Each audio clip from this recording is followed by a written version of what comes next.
चलिए बच्चों, आज है अपना हिंदी का कौन सा पाठ? सूर्यकांत त्रिपाठी निराला। अब सूर्यकांत त्रिपाठी निराला उनकी कविताओं को समझने के पहले सूर्यकांत त्रिपाठी इनका परिचय पढ़ना बहुत जरूरी है।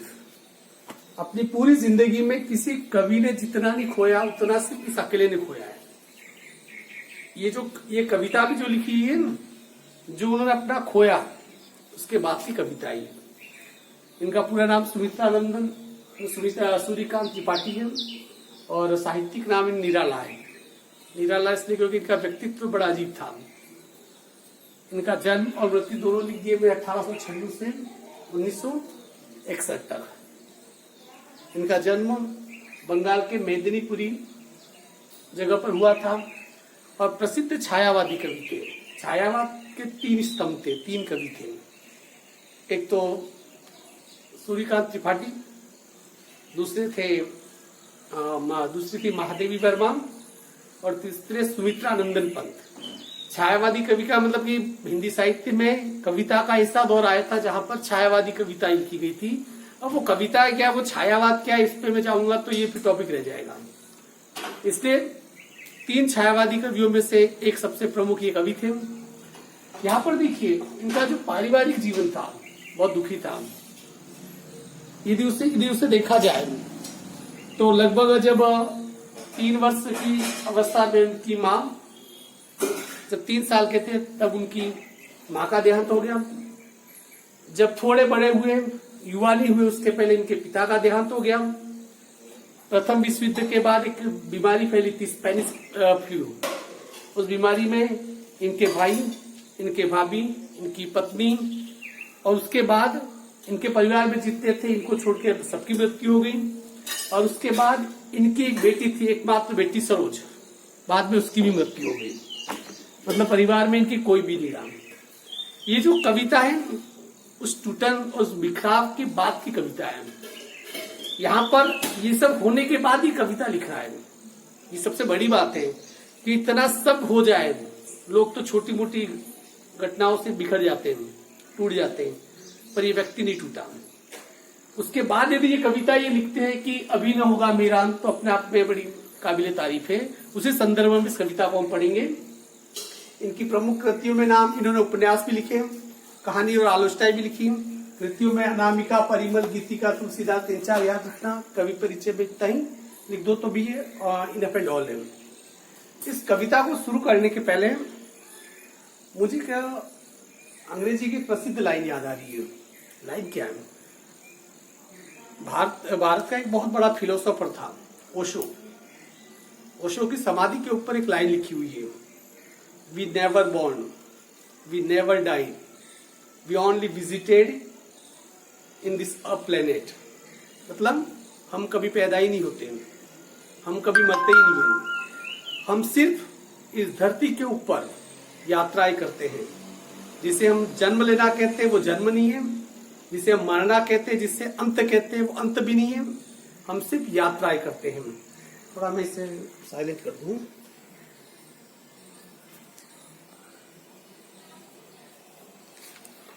इसलिए ये अब कहते हैं कि अंत होता ही नहीं है, हम कभी मरते नहीं हैं, क्योंकि हम कभी पैदा ही नहीं होते हैं, जस्ट रूपांतरित होते हैं हम लोग। क्योंकि जिस समय हम पैदा हुए उसके पहले भी हम कहीं जिंदा थे। उस शरीर को हमने छोड़ा, किसी माँ की गर्भ में आके हमने प्रवेश किया, सिर्फ रूपांतरित हुए। फिर हम बड़े हुए, फिर ये शरीर बूढ़ा हुआ, इस शरीर को हमने छोड़ा, फिर हम जाके किसी और शरीर में रूपांतरित हो गए। ये यात्राएं सदियों से, लाखों करोड़ों सालों से, ये यात्राएं जब से ये इंसानी जीवन है तब से यात्राएं चल रही है। इसलिए हम कह सकते हैं कि nobody born here, nobody dies here, only we visited on this planet। इस ग्रह पे सिर्फ हम यात्राएं करते हैं। तो यहाँ पर जो कहीं न कहीं इसी फिलोसॉफी की जो छाप है उस कविता में है। कवि क्या कह रहा है देखिए, अभी न होगा मेरा अंत। कवि कह रहा है, शीर्षक है अभी न होगा मेरा अंत, कि मेरा अंत अभी नहीं होगा। मतलब कवि कह रहा है कि मेरे अपने मुझे छोड़कर चले गए, मैं हर पल टूट कर बिखर गया। माँ 3 साल की उम्र में चली गई। पिता उसके जवान होने के पहले गुजर गया। बीमारी ने उसके भाई की, उनके भाभी की, उनके जो बाकी परिवार में थे उनको छीन लिया। उसके बाद उनकी एकमात्र इकलौती संतान सरोज, जो उनकी बेटी थी, वो भी मर गई। फिर भी कवि कह रहा है कि फिर भी मेरा अंत नहीं होगा, क्योंकि हर अंत एक शुरुआत होती है, और जब अंत ही शुरुआत हो तो हम कह ही नहीं सकते कि सब कुछ खत्म हो गया। सब कुछ कभी भी खत्म नहीं होता है। देखिए, अभी न होगा मेरा अंत, अभी अभी ही तो आया है मेरे जीवन में मृदुल बसंत। कवि कह रहा है कि अभी तो मेरा अंत नहीं होगा। देखो, पतझड़ आता है, जब सभी जितने भी पेड़ पौधे होते हैं अपने पुराने पत्ते नीचे गिरा देते हैं। कुछ समय के लिए जो पेड़ होते हैं, जंगल के पेड़ ठूट हो जाते हैं, कुछ भी नहीं होता है। और एक समय ऐसा आता है, हमें लगता है कि यार सब कुछ खत्म हो गया, पर उसके कुछ दिनों के बाद आप देखते हो क्या होता है, छोटे छोटे पत्ते उसके ऊपर उगने लगने लगते हैं। और उसके कुछ दिनों के बाद फिर मौसम बदलता है, उनके ऊपर चारों तरफ रंग बिरंगे फूल खिलने लग जाते हैं। अर्थात कि जिसे हमने समझा था कि पतझड़ खत्म हो गया सब कुछ, पर नहीं, वो अंत भी किसी चीज की क्या थी, शुरुआत थी। यहाँ पर कवि यही कह रहा है कि सब कुछ मेरा टूट गया, सब कुछ मेरा लूट गया, सब कुछ मेरा खत्म हो गया, फिर भी कवि कह रहा है कितनी सकारात्मक सोचे कि फिर भी मेरा अंत अभी नहीं आया है। अभी न होगा मेरा अंत, अभी अभी तो आया है मेरे जीवन में मृदुल वसंत। मृदुल का मतलब कोमल। अभी तो मेरे जीवन में वसंत आया है। हमारी भारतीय संस्कृति में जो वसंत है उसे नव जीवन का सूचक माना जाता है। वसंत का मतलब होता है आगमन, क्योंकि जो बसंत ऋतु हमारे यहाँ होती है, उस बसंत ऋतु के बाद हमारे यहाँ का मौसम, हमारे यहाँ की फिजाएं बदल जाती है। तो कवि यहाँ पर कह रहा है कि अभी अभी तो मेरे जीवन में उल्लास रूपी वसंत आया है। तो हम कैसे कह सकते हैं कि, तो दुनिया कैसे कह सकती है कि इसका भी अंत आ गया नहीं।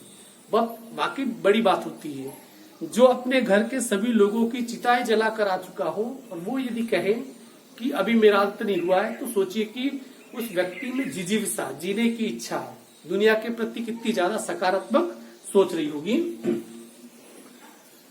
अभी न होगा मेरा अंत, हरे हरे ये पात, पात का मतलब पत्तियां, हरे हरे ये पात, डालिया कलिया कोमल गात, गात का मतलब होता है शरीर, डालिया कलिया कोमल गात, मैं ही अपना स्वप्न मृदुल कर फेरूंगा निद्रित कलियों पर, जगह एक प्रत्युष हुआ।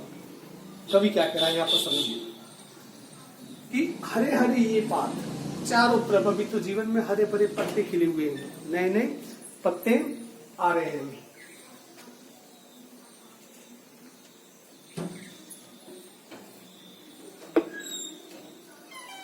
हरे हरे ये पात, डालिया कलिया कोमल गात, अर्थात कि जो पौधों के जो शरीर होते, कोमल शरीर, उनके ऊपर जो कोमल जो तने होते, कोमल उनकी शाखाएं होती है, उनके ऊपर क्या हो रहा है, जो जगह जगह कलियां खिल रही है। मतलब कलियां खिलेगी तो स्वाभाविक है, आज जी तो कल क्या होंगे, फूल खिलेंगे। कलियां इशारा कर रही है कि हम में पूरी संभावना है फूल बनने की। और यही होता है, कोई सीधा फूल नहीं खिलता है कभी भी, जस्ट एक जिसे कहते हैं कि इंडिकेशन होता है कि हाँ कली खिली है, तो इसका मतलब फूल भी जरूर खिलेगा। और फूल हमें पाना है तो कली के खिलने का हमें इंतजार करना ही होगा।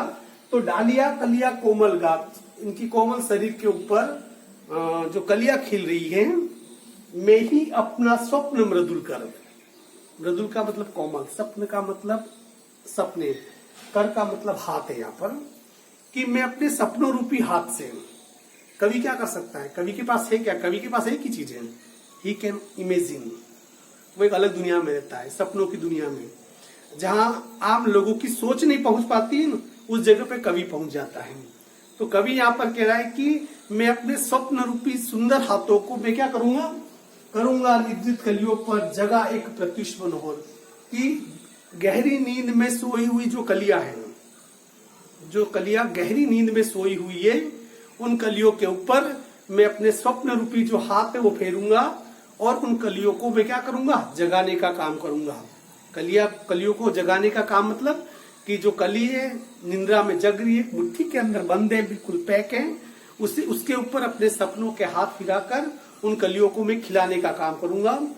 ताकि यहाँ कवि क्या कह रहा है, अर्थात कि वे लोग जो सोए हुए हैं, वे लोग जो मुख्य धारा से अलग हुए हैं, वे लोग जो दोयम दर्जे की जिंदगी जी रहे हैं, वे लोग जिन्हें लगता है कि उनके लिए जिंदगी खत्म हो गई, निराशा में डूबे हुए लोग हैं, उन्हें क्या करूंगा, अपनी वाणी के बल पर, अपनी रचना के बलबूते, अपने कलम के बलबूते उन लोगों को क्या करूंगा, मैं जगाने का काम करूंगा।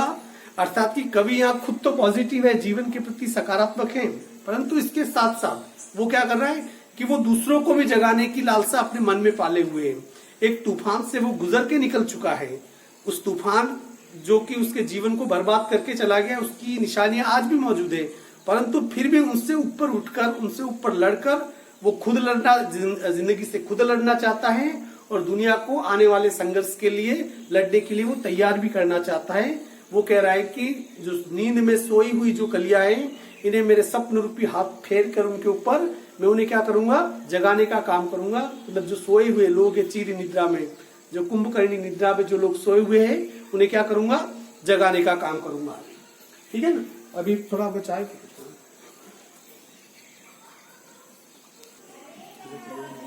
हाँ चलिए अब आगे यहाँ पर पुष्प पुष्प से तंद्रालस। तंद्रालस का मतलब आलस्य, लंबी नींद में सोने वाला, हाल से निखट्टू। पुष्प पुष्प से तंद्रालस लालसा खींच लूंगा मैं। अर्थात कि ये कह रहा है कि पुष्प के अंदर जैसे कलियां होती है वो आलसी होती है, खिलती नहीं जल्दी, तो कवि कह रहा है कि जो उनका आलस्यपन है वो मैं क्या करूंगा कि अपनी जीवन शक्ति से, अपनी अदम्य क्षमता से मैं उसे क्या करूंगा, उसको, उस आलसपन को मैं खींच लूंगा, उस आलसपन का हरण कर लूंगा, उसे मैं क्या करूंगा, खत्म कर लूंगा। आम इंसानों के लिए कि ऐसे लोग जो गहरी नींद में सोए हुए हैं, उन्हें उस गहरी निद्रा से जगाने का काम मैं करूंगा। अपने नव जीवन का अमृत सहज सींच दूंगा मैं। और मुझे ये जो नया जीवन मिला है, अमृत रूपी जो जीवन मुझे मिला है, रूपक अलंकार इसमें, अमृत रूपी जो मुझे जीवन मिला है, अपने इस जीवन शक्ति से ये जो मुझे अमृत मिला है उसे मैं इन लोगों में, ऐसे लोगों में सींच दूंगा ताकि कि वो भी जीवन की सच्चाई के बारे में क्या कर सके, जान सके। यहाँ कभी ये नहीं कि खुद जग जाए तो क्या जगना, सवाल तो तब है कि आप औरों को जगाओ। ये सबसे बड़ी बात है जीवन के प्रति सकारात्मक सोच। द्वार दिखा दूंगा फिर उनको, है मेरे में जहां आनंद। कवि कह रहा है कि ऐसे लोग जिन्हें गहरी नींद से जगाकर मैं उन्हें उस परम आत्मा के दर्शन कराऊंगा। मतलब कि जहां जीवन मृत्यु के परे जाकर, क्योंकि मरने के बाद कहीं न कहीं तो हम जाएंगे, स्वर्ग नरक ये मन की भ्रांतियां हैं, वहां वो मिले या नहीं मिले, पर एक ऐसी जगह होती है जहां जाकर आपको जन्म मरण के इस चक्र से आपको मुक्ति मिल जाती है, जिसे कहते हैं मोक्ष। जिससे महावीर को केवल ज्ञान प्राप्त हुआ, बुद्ध को हुआ ये मोक्ष। अर्थात कि ये लोग अब वापस इस धरती पे कभी पैदा नहीं होंगे, अब इनकी कभी मौत नहीं होगी, वो इस भवसागर से पार हो गए, जिससे कहते हैं कि परम सत्ता उस जगह पर। तो कवि कह रहा है कि द्वार दिखा दूंगा फिर उनको,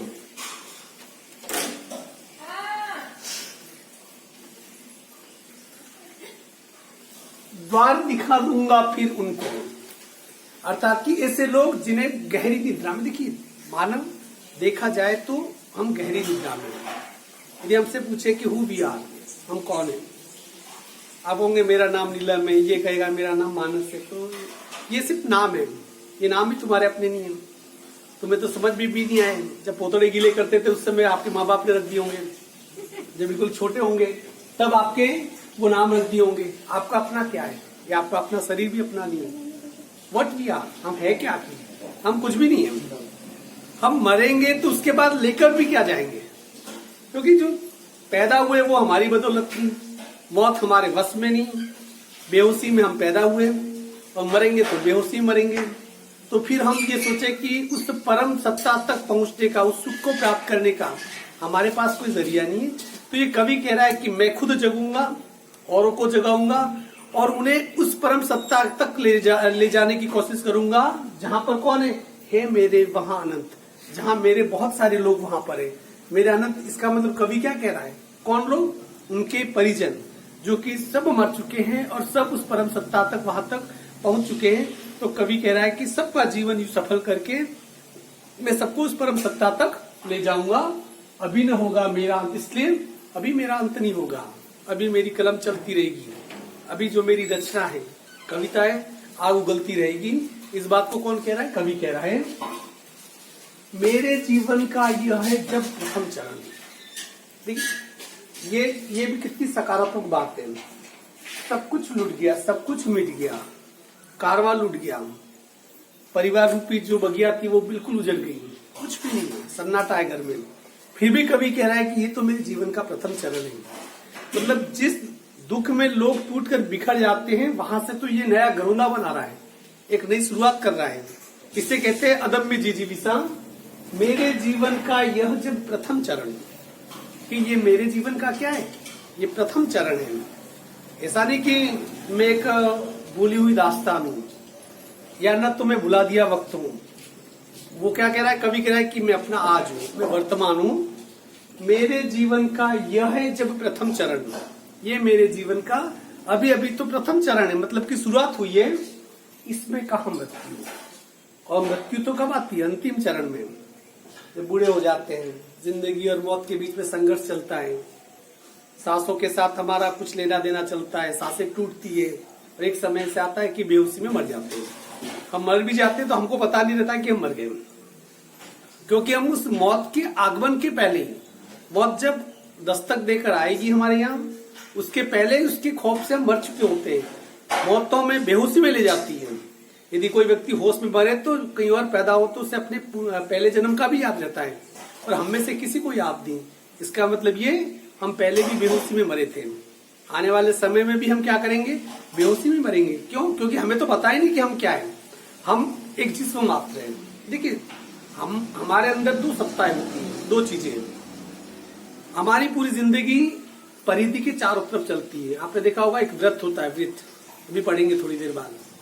वृत्त के बाद परिधि होती है जो दिखती है, और उसके बीच में एक सेंटर होता है, केंद्र, जो दिखता नहीं है, पर वो दिखता नहीं है।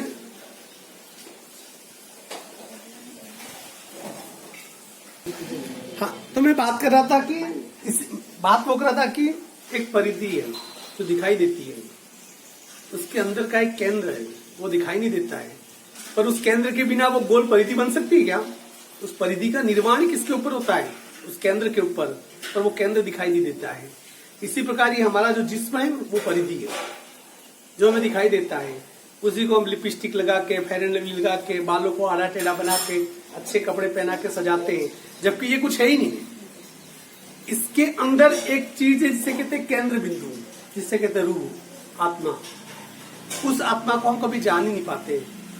जिस आत्मा के, जो हमारे सेंटर में जो आत्मा है, उस आत्मा के आधार पे जो परिधि रूपी हमारा जिस्म टंगा हुआ है, हम उस जिस्म की पूजा करते रहते हैं। इसलिए हम पहचान ही नहीं पाते हम क्या है। कभी बैठो किसी सन्नाटे में, किसी एकांत जगह में, आराम से आलती पालती मार के योग की मुद्रा में, और आंखें बंद करो और फिर देखो, एक गहन चिंतन में डूबो। थोड़ी देर के बाद आपको लगेगा कि शरीर का तो भार ही नहीं है, क्योंकि तब जिस्म रहता ही नहीं है। तब उस आत्मा के सेंटर तक आप पहुंचना शुरू करते हैं। पर ये हम में से ज्यादातर को क्या कि 0.001% लोगों को ये पता है, ये कुछ सुख का पता तो नहीं है। बाकी ऑलमोस्ट मोस्ट ऑफ को तो कभी होता भी नहीं है, उस समाधि के दर्शन हमें कभी होते ही नहीं है। इसलिए हम तो क्या है कि उस प्रथम चरण में मरे हुए हैं। दुनिया की सबसे छोटी कहानी तरुण सागर जी ने कही थी, एक बुढ़िया जो बचपन में मर गई। कहानी खत्म। कहानी क्या? एक बुढ़िया जो बचपन में मर गई। अब ये कोई कहानी बहुत सही है, पर बुढ़िया थी बचपन में मर कैसे सकती है? पर बचपन में मरी तो बूढ़ी थी कैसे? मतलब ये कि एक 80 साल की एक बूढ़ी मर गई, परंतु मरने के 1 साल पहले ही उसे एहसास हुआ कि शरीर क्या है, जिस्म क्या है, आत्मा क्या है। तो उसका तो जीवन काल वो 1 साल का ही रहा। और 1 साल का व्यक्ति तो बचपन वाला ही होता है ना। और 1 साल का जीवन जी के वो मर गई, भले 80 साल की उम्र में मरी। डोंट काउंट द ईयर, सालों को मत गिनो। ये जो साल है आते जाते रहते हैं, ये देखोगे इन सालों को आपने, उन वर्षों को आपने कैसे जिया है, ये मायने रखता है। इसलिए कवि कह रहा है कि मेरे जीवन का यह है जब प्रथम चरण, इसमें कहा मृत्यु। प्रथम चरण में कहा मृत्यु। प्रथम चरण तो आगाज है, शिशु की किलकारी की तरह जीवन जीने की शुरुआत है। हे जीवन ही जीवन, अभी पढ़ाए आगे सारा यौवन। कवि क्या कह रहा है, ये तो प्रथम चरण है, कहाँ मृत्यु है, अभी तो बहुत सारा जीवन पड़ा है, जीवन ही जीवन है आगे तक। अभी तो यौवन, यौवन का मतलब जवानी तो आनी बाकी है, अर्थात कि जीवन के ऊर्जावान सबसे अच्छे दिन तो आने अभी बाकी है। तो कौन सी मृत्यु, क्या फर्क पड़ता है कि कोई और मर गया, कोई और मरा है उसके साथ, मैं तो नहीं मरा, मैं तो जिंदा हूं। मेरा तो ये प्रथम चरण है और आगे पूरा जीवन पड़ा है, पूरी ऊर्जा से भरी हुई मेरी अपनी जवानी पड़ी है। स्वर्ण किरण कल्लोलों पर बहता रे बालक मन। स्वर्ण किरण का मतलब सोने रूपी किरणें, मतलब उल्लास का प्रतीक है। कल्लोलों का मतलब लहरों पर, बहता रे बालक मन। मन कैसा होता है, लहरों के ऊपर मचलता हुआ, जैसे कि लहरों के ऊपर जब सूर्य की किरणें गिरती है और जब लहरें जब मचलती हैं, उस मचलती हुई लहरों के साथ वो किरणें भी क्या हिलती हुई नजर आती है। हमारा जो बालक मन होता है ऐसे ही, बालक मन है क्या, बालक देखो, छोटे बच्चों को ध्यान से देखना, आप सबसे बड़ी विडंबना है कि किसी चीज को आप ध्यान से देखते ही नहीं हो।